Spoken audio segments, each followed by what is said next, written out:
네, 개장 전에 핫한 이슈를 분석해 보도록 하겠습니다. 투데이 분석, 오늘은 미래에셋증권 반포 지점의 장희성 지점장과 함께하겠습니다. 어서 오세요. 네, 안녕하세요. 네, 이제 벌써 9월이고 네. 가을입니다. 가을이네요. 네. 근데 오늘 네. 내일은 또 태풍 때문에 글쎄 말이에요. 비 조금은 피해들 좀 없으셔야 돼요. 네, 걱정이 좀 없는데 무사히 잘 지나갔으면 좋겠고 무사히 잘 지나가야 될 것들이 되게 많아요. 오늘 같은 경우에는 오펙 플러스 회의에 네. 정치적인 이벤트로 인해서 올해 내내 참 힘들었던 것 같습니다. 네. 근데 또 하나의 정치 이벤트가 중국에서 좀 있는 것 같아요. 네네. 당장은 한 달 이상의 일정이긴 하지만 10월 16일부터 이제 당대회가 열리면 중국의 이제 시진핑 주석은 사실 거의 뭐 연임이 기정사실화된 상황인데 최근 뉴스를 보면 이 경제 쪽 사령탑을 다 대거 네네. 교체하는 교체. 이슈가 나오고 있어요. 물론 이제 지표가 안 좋고 경제 상황이 안 좋다 보니까 교체하는 것도 있지만 뭔가 다른 분위기를 가져가려는 중국의 움직임이지 않겠냐라는 생각들도 있거든요. 네네. 우리나라 증시에 어떤 영향을 미칠지가 상당히 중요합니다. 이거 네. 어떻게 풀어야 될까요? 일단 오늘 그러면 중국의 그 당대회 네. 그리고 중국의 그런 공산당의 권력 구조 얘기를 좀 해드릴게요. 네. 일단 그 경제 관련된 수장들을 교체한다는 얘기는 기본적으로 일단 총리를 누가 맡느냐가 되게 중요할 것 같고요. 그렇죠. 이게 약간 이제 리커창 계열의 이제 공청단이 맞느냐 아니면 시진핑의 측근이 맞느냐에 따라서 많이 달라질 것 같습니다. 그래서 네. 그런 얘기 좀 드리도록 할 텐데요. 20차 당대회가 일단 이제 10월 16일부터 22일까지 열립니다. 이 당대회라는 거는요, 5년마다 열리는 거고요. 당연히 그 공산당의 그 원탑인 총서기부터 해서 지도부를 구성하는 그 시작이라고 볼 수 있는데요. 이게 당대회가 5년마다 열리는 걸 좀 정확하게 말씀드리면 공산당의 이제 전국대표회의 대표자 전체 회의라고 볼 수 있어요. 이게 전국대표회의 대표자가 2287명이 있거든요. 네. 근데 여기서 한 번 더 그 추려서 그 폐막일에 정확하게는 당대회에서는요. 폐막일에 중앙위원회 위원 205명을 뽑습니다. 그러면은 여기서 205명을 뽑는데 여기에 들어가지 않는 기존의 지도부들이 있겠죠. 그러면서 어느 자리가 빠지고 어느 자리가 들어가겠구나라는 윤곽 정도를 나타내는 거고요. 이 중앙위원회 205명이 중요한데 이 중앙위원회 전체 회의가 있거든요. 네. 이걸 중전회라고 해요. 네. 많이 들어보셨을 거예요. 네. 1중전회, 2중전회. 그래서 그 바로 22일 날 폐막하고 23일 날 1중전회가 열립니다. 20기 1중전회가 열리는데 여기서 이제 중앙정치국 위원 25명 그리고 그중에서 가장 핵심 멤버인 중앙정치국 상무위원 7명을 뽑는 거죠. 지금 이게 시진핑 3년임은 거의 기정사실화가 됐지만 네. 이 7명의 상무위원이 누가 들어가느냐가 초미의 관심사고 그중에 총리를 누가 맡느냐 이게 지금 우리에게 되게 중요한 문제다라고 볼 수 있습니다. 이게 이제 중전에 말씀드렸는데 이게 그 아마 오중전 얘기를 가장 투자하시는 분들 많이 들어보셨을 거예요. 이게 집권 4년 차에 경제개발 5개년 계획을 발표하는 거라서 오중전회가 많이 회자가 됐을 거고요. 원래대로라면요. 지금 지도부 구성이 원래 끝나서 어느 네. 정도 그 언론 보도까지 나왔어야 됐는데 아직까지 최종 결정이 안 됐다고 해요. 네. 원래대로라면 작년 11월에 6중전회가 열렸는데 네. 여기서 여기서 최종 결정이 되고 7중전회는 그냥 당대회를 위한 실무 준비 정도인데 이제 10월 9일 날 7중전회가 열립니다. 19기의 마지막 회의겠죠. 여기서 아마 최종 결정이 될 것 같고요. 그렇다면 이게 그 시진핑 3년임은 결정이 됐습니다. 그다음에 근데 이제 중국은 7상8하 원칙이라는 게 있거든요. 맞아요. 이게 뭐냐면 67세면 유임이 되고 맞아요. 68세면 은퇴를 한다라는 원칙이 있어요. 근데 시진핑이 올해 그 만으로 몇 세냐면요. 69세입니다. 그래서 3년임을 하는 게 이슈가 된 거죠. 예. 그렇죠. 그냥 늘상 그래왔던 통념을 깨는. 깼죠. 근데 네. 그거를 처음에 언제 깼냐면은 네. 지난번 당대회 때 깼어요. 왕치산이라는 분이 그때 만 69세였는데 원래 권력 서열 6위 상무위원이었거든요. 그게 서열 8위로 내려가서 상무위원은 내려갔지만 국가 부주석을 지금 하고 있습니다. 맞아요. 그러면서 그렇다면 이번에 그 재밌는 게 일단은 7명의 상무위원 중에 두 명은 이미 이제 나이가 넘어서 물러납니다. 근데 딱 67세로 걸린 분이 3분이 있는데 그중에 한 분이 리커창인 거죠. 그리고 이제 권력 4위의 왕양 그리고 권력 5위의 왕후님까지가 67세란 말이에요. 근데 이게 국가 주석의 연임을 그 금지하는 헌법은 2018년에 수정을 했습니다. 폐지를 했어요. 그러면서 3연임 된 거죠. 근데 총리의 연임을 막는 헌법은 안 바꿨거든요. 그래서 리커창은 총리에서는 물러납니다. 근데 상무위원회 들어가느냐 남으면 이제 뭐 전인대 주석을 맡을 수도 있다 이런 얘기가 있는데 리커창이 유임이 되면은 왕이랑 왕훈이 같이 유임이 될 수 있고 리커창이 물러나면 그들이 다 물러날 수 있기 때문에 요번에 7명의 상무위원은 2명에서 5명까지 바뀔 수가 있다. 그리고 아까 말씀드렸듯이 총리가 누가 되느냐가 중요하거든요. 예. 네. 중국은요 사실 지금 시진핑의 태자당 그리고 공청당 물론 네. 상하이방이 있습니다만 권력 균형이 되게 중요합니다. 그래서 이제 그 국가 주석을 태자당이 맡으면 이게 공청당에서 총리를 맡아야 되는데 뭐 공청당에서 맡는다 그러면 일단 뭐 권력 사이 왕양이 먼저 거론이 될 거고요. 근데 굉장히 지한파로 알려져 있습니다. 그리고 어차피 공청당이 이제 경제를 중시하는 그런 파기 때문에 예. 약간 우리가 이제 뭐 증시나 아니면 대외적으로는 조금 우호적으로 보실 수 있을 거고. 근데 만약에 그러면서 이제 후추나 이제가 이번에 상무위원 올라오면서 총리를 맡을 수 있다는 얘기도 있는데 약간 좀 왕양이 좀 유력한 것 같긴 해요. 근데 만약에 시진핑의 측근인 이게 사실 그 후춘화랑 천민월이 굉장히 이번에 후계자로 대결 구도가 있었습니다만 사면임 되면서 그게 다 물러난 거거든요. 만약에 이제 그런 천민월 충칭시 당석이나 아니면 뭐 베이징이랑 상하이 당석이도 지금 시진핑 측근인데 이들이 만약에 총리를 맡게 되면은 약간 이제 정말 사회주의 색채가 강해지는 거죠. 그래서 그렇죠. 이게 보면은 요번에 당대회의 주제도 공동부유가 들어가 있어요. 문제가 공동부유. 되는 부분이 그거잖아요. 맞습니다. 공동부유가 말은 이제 어려운 것 같아서 사실은 우리가 성장이냐 분배냐라는 그 타이틀을 놓고 경제를 가져가는 하나의 프레임을 본다면 성장 쪽보다는 분배 쪽에 조금은 맞습니다. 초점을 맞추다 보니까 이게 중국에 대해서 조금 껄끄러운 부분들이 이 공동부유를 안 놓고 간다라는 거는 네. 말은 성장, 뭐 경제를 살리겠다고 하는데 한마디로 규제라든지 아니면 지금 갖고 있는 사회적 부를 어떻게든 좀 뭐랄까 나눠가는 상황이게 되면 성장률 자체는 더 떨어질 수밖에 없는 거 아니냐 이런 얘기들이 나오거든요. 맞습니다. 그래서 지금까지 어쨌든 3년임을 앞두고 그런 공동부의 순한 맛이었다면 만약 지도부 구성에 따라서 그러니까. 여러분 우리가 잘 봐야 되는 이건 거죠. 좀 직설적으로 말하면 네. 사회주의 색채, 공산주의 그렇죠. 색채가 강해지는 겁니다. 그러니까. 그러면 이게 어쨌든 그 자본주의에 꽂힌 증시하고는 안 맞는 거죠. 그렇죠. 중국 투자하시는 분들이 굉장히 주의해서 보셔야 될 리스크인 거고요. 그래서 그렇죠. 요번에 지도부가 바뀌면서 이게 공동부유가 강해지는 흐름이다. 그러면은 뭐 미중 갈등도 심해질 수 있고 이런 것들이 조금 더 직설적으로 말씀드리면 이제 중국의 그런 기조가 그 덩샤오핑 시대에서 마오쩌둥 시대로 다시 회귀할 수 있는 게 시진핑 3기라고 볼 수 있는 거거든요. 예. 그래서 얼마나 시진핑이 정말 1인자의 권력을 이제 공고히 하느냐는 상무위원회 7명의 태자당과 그런 공청단의 그런 이제 그 비중 이런 것들을 좀 확인하시면서 보실 수 있을 건데요. 좀 좋지는 않을 것 같습니다. 네. 그러니까 큰 정부가 들어설 수 있다. 공동부유가 강해지게 되면 네네.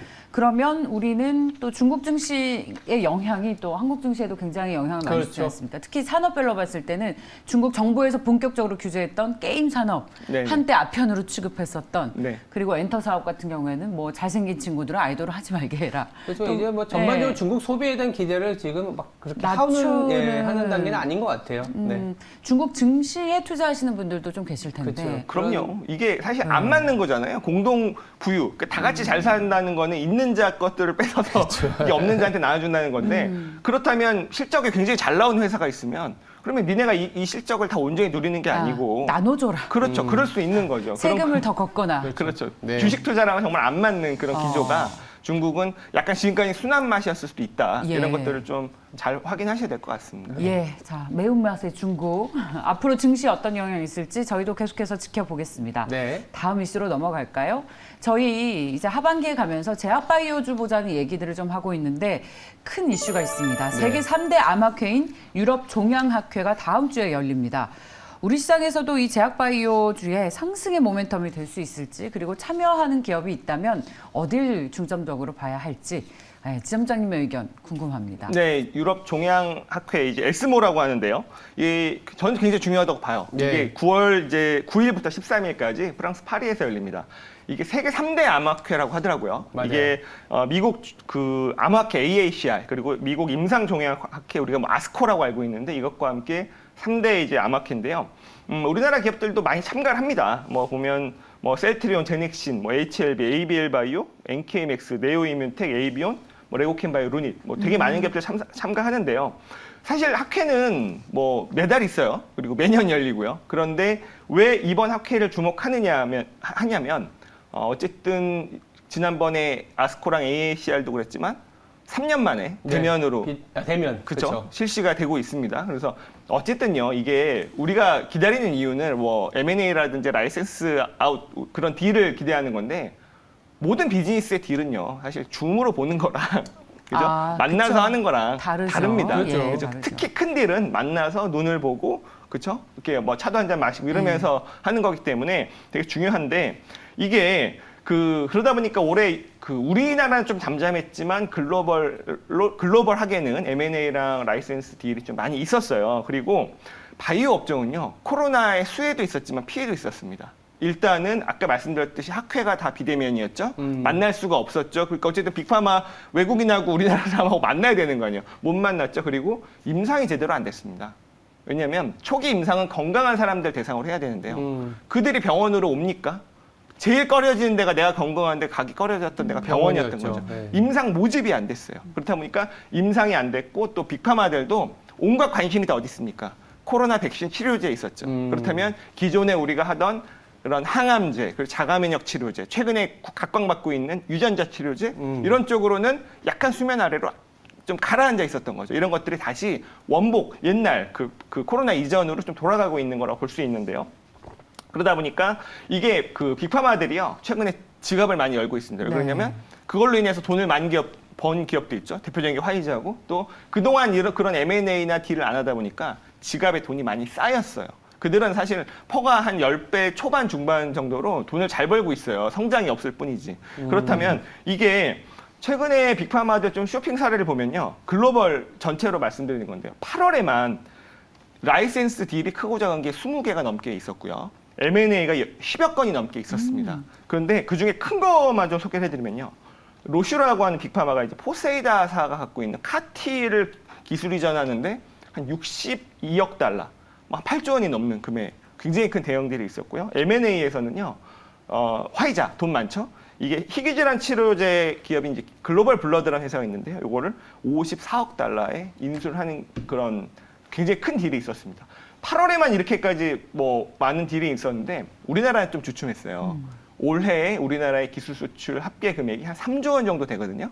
근데 이게 작년에 우리가 13조 원이 있었고요. 재작년에 10조 원이 넘었습니다. 그렇다면 좀 부진하죠, 우리나라는. 글로벌에 비해서 우리나라가 좀 부진한데 이게 좀 그렇기 때문에 어쨌든 임상은 열심히 했었고요. 요번에 뭐 정말 많은 기업들이 그런 임상 결과를 발표를 할 겁니다. 그렇다면 좀 주춤했던 약간 스프링으로 눌러놨을 것 같은 기술 이전이나 이런 것들이 나오지 않겠느냐라는 네. 게 있는데요. 물론 학회에서 교감이 있고 거의 구두 합의가 되더라도요.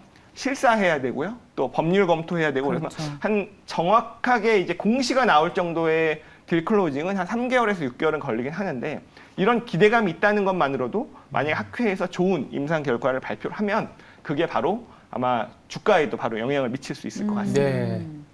시험장님 특히 이제 뭐 국내 주식뿐만 아니라 미국 증시까지 두루두루 투자를 하시고 전문가로 잘 알려져 네. 있잖아요. 맞아요. 그러다 보니까 제약바이오주에 대한 투자 의견 꾸준히 얘기해 주셨던 걸로 알고 있습니다. 약간 이제 바이오 업종이 예. 워낙 안 좋았었고요. 예. 그게 바뀔 수 있는 모멘텀, 약간 그런 것들이 이 바이오 업종을 전반적으로 보시면 이게 어쨌든 우리나라 특히 바이오 업종은요. 빅파마들이 뭘 사줘야 돼요. 맞아요. 단독적으로 할 수가 없습니다. 왜냐하면 그게 맞는 게요. 이게 후기 임상으로 갈수록 돈도 많이 들고요. 임상 노하우도 필요한데 그걸 우리나라가 단독으로 해서 끝까지 간다? 어렵거든요. 그럼 아직까지 우리가 크기 전까지는 그런 라이센스나 M&A 모델로 가야 되는데 그들이 지갑을 열었다는 거는 기회가 시작됐다고 볼 수 그렇죠. 있는 거죠. 그리고 최근에는 이제 아까 말씀하신 것처럼 뭐 유전자 치료제, 면역력 쪽에 관심이 많아지고 있고 사실 그 IRA 있지 않습니까? 인플레이션 감축 법안에도 우리가 에너지 쪽에만 많이 이제 집중이 되어 있어서 그렇지 그 안에 잘 보면 약가와 관련된 이슈도 맞습니다. 있었어요. 네. 무슨 얘기냐면 의료보험 적용 범위가 확대되다 보니까 이게 호재인지 악재인지는 조금은 의견이 분분하긴 하는데 시밀러 우리나라 같은 경우에 셀트리온이나 삼바로 삼성 바이오로지스, SK 바이오 사이언스 같은 경우에는 어떻게 보면 호재의 거리였거든요. 네. 네. 왜냐하면 약가 인하 적용 범위가 간다라는 거는 뭐 이 제네릭이라고 하죠. 이런 것도 계속 많이 만들어서 이 매출을 일으켜야 되니까 그렇게 보면 IRA법을 통해서 우리나라 시민 그 바이오 시밀러 업체는 뭐 호재다 이런 경향도 있거든요. 맞습니다. 뭐 제가 약간 이렇게 해석하는 게 맞나요? 그 민주당의 그 기조가요. 약가를 낮춰서 맞아요. 사실 이게 정부 세원이 많이 들어가잖아요. 민간 보험도 있긴 그렇죠. 하지만 네. 이런 것들을 그러니까 그 IRA의 기조가 우리가 친환경이나 이런 쪽으로는 세출을 늘리지만 이게 다른 쪽으로 나가는 거를 줄이겠다. 그래서 정부 지출을 줄이겠다라는 거거든요. 세금은 더 많이 걷어들이고 대표적인 게 약간이난데 그러다 보니까 시밀러가 커질 수밖에 없다. 그 대신 신약 개발 업체들한테는 약간은 좀 악재일 수도 있어요. 네. 근데 이제 우리나라는 아까 말씀하셨듯이 시밀러를 만드는 공장이 있고 시밀러를 파는 회사가 있는 거죠. 그러다 보니까 그런 것들이 굉장히 좀 호재로 작용할 수 있는 거고요. 특히나 셀트리온은 지금 이제 요번에 에스모에서도 이제 새로운 시밀러 임상 결과 발표도 있고 삼성바이오는 그러면은 전 세계에서 또 시밀러를 개발하려고 하는 바이오 신약도 당연히 그렇죠. CDMO를 합니다만 이런 수요가 늘어나면서 당연히 지금 공장도 4공장까지 늘리고 있고 이런 것들이 캐파를 늘어나는 게 다 실적으로 다 베이스로 깔리는 거거든요. 그런 것들을 다 종합해서 보실 수 있을 것 같아요. 어쨌든 이제 가뭄에 단비가 내리듯 제약 업종이 일정이라든지 네. 아니면 정책적인 방향이 국내 증시에는 그래도 좀 맞습니다. 좀 접근해볼 만한 그리고 2년 동안 또 사실은 굉장히 소외가 됐었기 때문에 맞습니다. 그런 수급적인 측면에서도 괜찮을 것 같습니다. 그리고 아까 말씀하셨던 유전자 치료제가 요새 각광을 받고 있습니다. 네. 우리가 사실은 그 mRNA라고 해서 이게 그렇죠. 단백질을 만들어줘서 백신을 백신이 만들어지는 것만 알고 있는데 지금 사실 그 치료제 쪽으로 각광을 받고 있는 거는 특정 단백질이 만들어지는 걸 막아주는 그런 유전자 치료제가 많이 생기고 있거든요. 네. 그런 것들이 2018년부터 해서 하나둘씩 나오고 있는 굉장히 새로운 영역인데 또 우리나라에는 또 그런 원료 의약품과 CDMO를 하는 기업이 있기 때문에 우리나라는 사실 제조가 강점이 있으니까요. 이런 분야의 성장도 같이 좀 봐야 될 것 같아요. 알겠습니다. 예, 제약바이오주는 사실 투자하는데 호불호가 많이 좀 엄청 갈립니다. 갈리죠. 좋아하시는 분들은 끝까지 가지고 맞습니다. 가시고 네. 아닌 분들은 분위기에 휩쓸려 샀다가 금방 팔 때 좀 기다리고 맞습니다. 이번 주에 그런 분위기가 좀 짙은 것 같아요. 그렇죠. 네. 이게 또 아닌 분들은 진짜 네. 무슨 신기루 허공에 투자한다고 그렇죠. 뭘 하시는 분도 있고요. 맞아요. 근데 예. 그런 기업들이 아직도 많이 있기 때문에 예. 옥석 가리기가 너무나 중요한 기업이어서 사실 약간 고난이도예요. 이게 이제 일반적인 그렇죠. 그 초보 투자자분들이 접근하기 좀 어려운 분야긴 한데요. 하지만 거기서 또 워낙 대박이 나오니까 맞습니다. 또 그거를 그래서 놓지 못하는 맞습니다. 거예요. 이렇게 좋아하시는 분들은 놓지 네. 못하는 부분이 있는 거죠. 국내 배체 제약바이오 회사에 관심이 있으세요? 아니면 주로 미국 주식에 투자를 하시는 건가요? 그러니까 사실 이런 빅테크나 이런 쪽은 우리나라에서 투자할 수 없는 영역이 있는 거고요. 근데 예. 제약바이오는 빅파마라고 하는 기업들은 이미 좀 성장이 정체돼 있어서 예. 약간 이제 조직도 관료화돼 있고 그렇다면 사실 우리가 바이오를 투자하는 거는 성장을 보고 투자하는 건데 예. 그렇다 보니까 아주 큰 비중을 가져갈 수는 없습니다만 업사이드가 높은 그런 쪽은 또 사실 우리나라 제약바이오 업체가 더 매력이 있다고 생각하고 그래요? 있습니다. 네. 그럼 일단 우리가 제약주는 그리고 바이오주는 이 일정에 따라서 큰 모멘텀이 올 수도 있다 이렇게 정리해보고요. 마지막으로 좀 여쭤보고 싶은 거는 이제 저는 이해가 안 가는데 단일 종목 ETF가 나온다고 하더라고요. 네네. 삼성전자, 애플, 테슬라 네. 이게 어떻게든 시장에 소위 말하는 수급을 끌어당기기 위한 상품일 가능성이 높은데 이게 삼성전자 단일 ETF면 삼성전자를 사는 게 낫지 않겠냐라는 생각도 드는데 네. 굉장히 직관적으로 접근해서 말씀을 드렸지만 어떻게 될까요? 이게 조금 투자 심리를 회복시킬 만한 이슈가 될까요? 글쎄 일단 언론 보도가 먼저 나온 거고요. 공식적인 출시가 안 됐는데 자, 이런 ETF가 나왔는데 혹시 투자 의향이 있으시냐 한번 보세요. 삼성전자는 30%를 담고요. 네. 70%는 채권을 담습니다. 어떠세요? 안 사요. 그러니까요. 왜냐면 지금 굳이? 채권도 안 좋고 네. 굳이? 삼성전자도 굳이 그리고 거기서 사는데 보수 비용 그렇죠. 내가 굳이 그냥 내가 야. 만약에 돈이 있으면 30%만 사고 나머지를 채권 투자를 하던 유동성으로 갖고 있다가 추가 투자 자금으로 쓰건 이렇게 할 것 같잖아요. 아주 보수적인 네. 삼성전자 같은 경우 이제 배당 노리시는 소위 이제 자산이 많은 혹은 어르신들을 위한 상품이 아닌가라는 생각을 드는데 네. 저희 PD님께서 이거 들으시더니 지금 채권이랑 삼성전자 다 안 좋으니까 오히려 지금 사야 되는 거 아니냐 그렇죠. 말씀도 그러니까 전략적인 하시고. 건 맞는데 네. 이런 거죠. 성향으로 봤을 때 지금은 투자. 예. 비율을 하시신 게 삼성전자가 채권이라서 그러는데 뭐 다른 조합을 있을 때 왜냐하면 이렇게 조합을 했을 때는 이 우리 흔히 얘기하는 거래 수수료가 더 높아질 수가 있거든요. 그럼 굳이 그러면 차라리 저걸 보면서 투자를 하는 것도 방법이지만 굳이 왜라는 생각이 나올 것 같아서. 예. 그렇죠. 이게 보면은 이게 특히 주식 투자하시는 분들은 30% 남는 걸 왜 사냐라고 할 수가 있어요. 근데 이제 그런 수요가 있긴 있으니 말씀드려볼게요. 일단 언론 보도에 따르면 이제 삼성전자 30%, 채권 70%가 이제 삼성자산운용 코덱스로 나온다고 하고요. 그다음에 테슬라 30%, 채권 70%가 이제 미래에셋 자산운용 타이거로 나온다고 하고, 하나자산운용 아리랑에서는 애플 30%, 채권 70%. 근데 왜 이거냐? 이게 기존에는요, ETF는요. 종목 수를 10개 이상 가져가야 하는 규정이 있었는데 그게 없어졌다고 해요. 그러니까 단일 종목이 나오는데, 하지만 단일 종목을 30% 이상 담을 수 없는 규정은 아직 있기 때문에 이게 단일 종목 30%, 채권 70%가 나오는 건데요. 사실 우리나라 주식을 좋아하시는 분들이 원하는 단일 종목 형태는 뭘까요?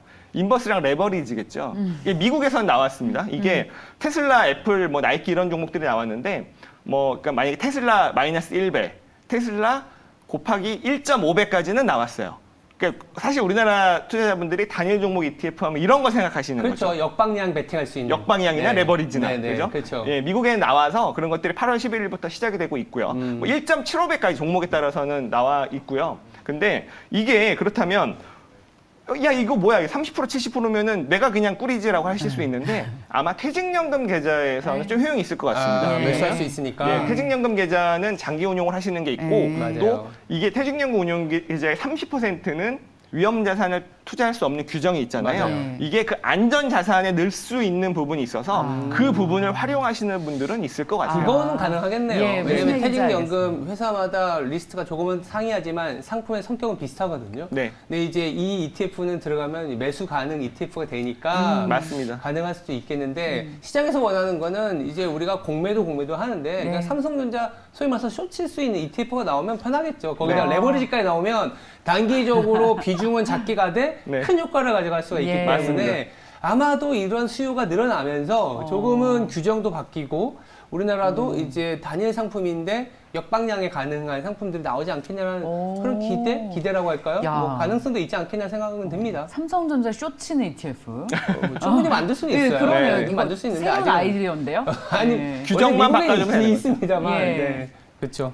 좋습니다. 자, 그렇다면 근데 이게 이런 단일 종목 ETF, 특히 삼성전자 같은 ETF가 출시된다고 해서 주식시장 본장에 뭐 특별한 영향이 있지는 그렇죠. 안 왜냐면 되죠. 지금 예. 30% 룰이라고 한다면 예. 그냥 코스피 200을 사도 20% 30%는 삼성전자이기 때문에 그렇죠. 약간 동일한 효과라서 아직까지 주식시장에 직접적인 영향을 미치지는 않을 것 같습니다. 네. 네. 자, 말씀 여기까지 듣겠습니다. 오늘도 월요일의 남자 네. 장희선 지점장님 통해서 이번 주 한 주간의 어떤 흐름을 크게 볼 수 있었습니다. 네. 미래에셋증권 W센터의 장희성 지점장과 함께했습니다. 고맙습니다. 고맙습니다. 감사합니다.